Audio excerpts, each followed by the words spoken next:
Hallo Freunde!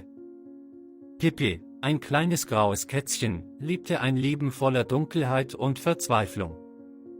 Er verbrachte Tage in einem Keller gefangen und musste sich den Schrecken von Hunger und Angst stellen.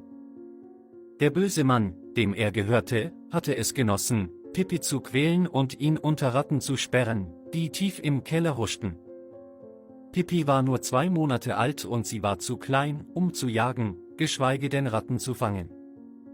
Jedes Mal, wenn er die grausamen Forderungen seines Entführers nicht erfüllte, wurde ihm das Essen verweigert und sie wurden für mehrere aufeinanderfolgende Tage gesperrt.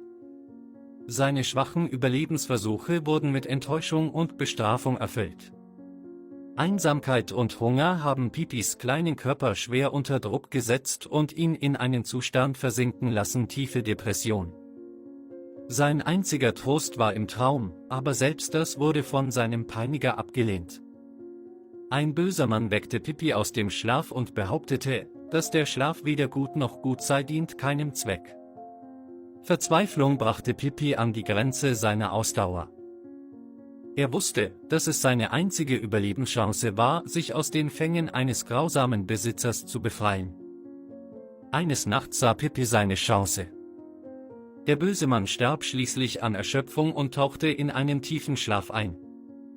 Mit einem neuen Ansturm von Entschlossenheit rutschte Pippi in ein offenes Fenster und fand sich außerhalb seines quälenden Gefängnisses.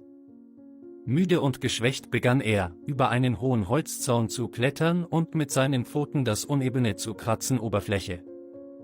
Aber seine Kräfte verblassten, und er wusste, dass er wenig Zeit hatte.